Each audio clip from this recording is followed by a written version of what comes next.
Bilang isang nurse, nakakalungkot isipin ang sitwasyon ng Jollibee paper bag story na to dahil in-invalidate ng watcher na lalaki na ito yung paghihirap ng kanyang asawang nag-deliver at nag-labor dahil grabe talaga ang dinadanas ng nag-undergo ng labor at delivery ng mga pasyente sa OB ward. Pero ito talaga yung literal na Jollibee paper bag story.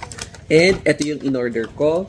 Ayan. Single one-piece chicken joy with burger steak and side dish of tuna pie. Kaya lunchtime, kaya kain na tayo. And bago tayo magsimula, Ang pinaka nakakainis dito, bumili pa ng Jollibee ang kanyang asawang lalaki at imbis na ipakain sa kanyang asawa, kinain niya ito sa harap ng kanyang asawa dahil nagugutom daw siya at sinabihan niya sa kapapanganak lang ng asawa niya na meron namang food dyan na ino-offer ang ospital. Kaya sa'yo na muna yan and ako na munang kakain dito sa Jollibee. actually, hindi naman siya maliit ah. So, satisfied naman ako sa in-order ko na chicken. Hindi katulad noon, yung mga pinopost sa social media na maliliit. And ito yung burger steak. Mukhang marami naman. And syempre, nabawasan ko rin yung rice, yung gravy, and hindi mawawala sa akin itong tuna pie. This is based on a true story at ang nag-narrate mismo nito ay yung mother na nag-suffer emotionally, physically, mentally. Pero medyo mahaba kasi yung narration niya kaya isa-summarize pa rin natin.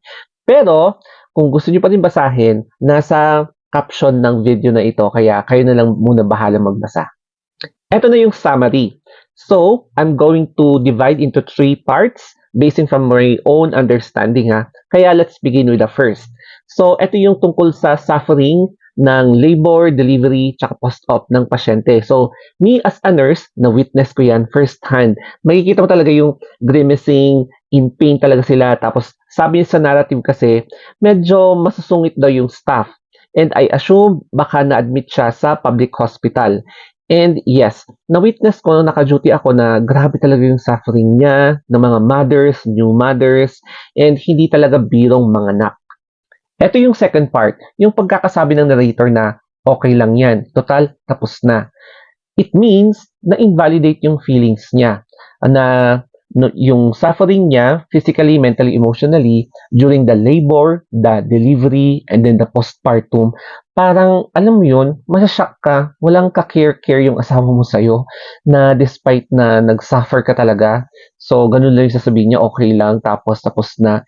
And for me, my experience as a nurse, yung mga husband, kapag nanganganak na yung asawa nila, grabe, nagpapanik na sila, takbo ng takbo, tas very anxious sila, and gusto talaga nila ng updates kung ano yung nangyayari sa asawa nila. Dapat ganun, di ba? And then kapag nakita na nila yung asawa nila, alam mo yun, yung parang binababy din nila yung mga asawa nila. Pero dito sa narrative, hindi So, nakaka-hurt, mafe-feel mo talaga yung suffering ng ina kasi pati yung lalaki nakikidagdag sa problema. Part 3, ang nakakalokang Jollibee paper bag story. So, ito na yung time na nagre-recover na si patient. And si husband naman, bumili siya ng bagong Jollibee. So, in a paper bag, kaya Jollibee paper bag. Tapos, akala ng patient, bibigyan siya ng asawa niya. Kasi nga, Jollibee, o di ba? And siguro, lunchtime na yon. Pero ang sabi ng asawa niya, sorry ha, nagugutom kasi ako. Ako na munang kakain dito sa Jollibee na binili ko. Total, ikaw, may free food ka naman na offered by the hospital. So, syempre, nawindang ang asawang ito and pinanood lang niya ang kanyang asawang lalaki na kinakain sa harapan niya yung biniling Jollibee in a paper bag. So, dito talaga niya na-realize na deserve ba niya ang ganitong klaseng asawa? Tsaka ang third reason is, sobrang sarap talaga ng Jollibee, lalo na kapag itong chicken, tapos fresh yung rice, and syempre itong burger steak. Kaya no wonder ipinagdamot ng asawa niya ang kanyang Jollibee kasi sobrang sarap. As in, ang sarap talaga. Tapos samahan mo pa ng Sprite. Etong drink natin, panulak para sa iniinom natin na Jollibee chicken and bistek.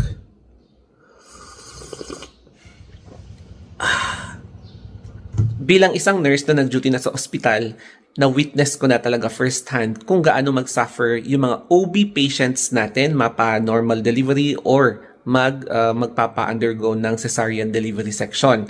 So, imagine yung labor talaga, yung labor process, masakit na talaga yan. And lalo na sa delivery na mawawakwak ka na talaga. Sobrang sakit nun, lalo na kapag hindi ka bibigyan ng anesthesia. Naku! And then sa post-op naman, may kita natin, lalo na sa CS, kapag nag-wear off na yung anesthesia, dun mo na ma-feel talaga yung sakit. And syempre yung mga na-repair yung kanilang puwerta, as in, masakit talaga. Lahat masakit. And hindi ko ma-imagine yung mga asawa na walang ka-care-care, ini-invalidate yung feelings ng kanilang asawang nanganak, and walang pakialam, makasarili, at kinain pa mismo yung kanilang biniling Jollibee sa harapan ng kanyang asawa na nagsasuffer in pain. However, there are 2 or 3 sides of the story. Yung story ng girl, yung lalaki, and the truth.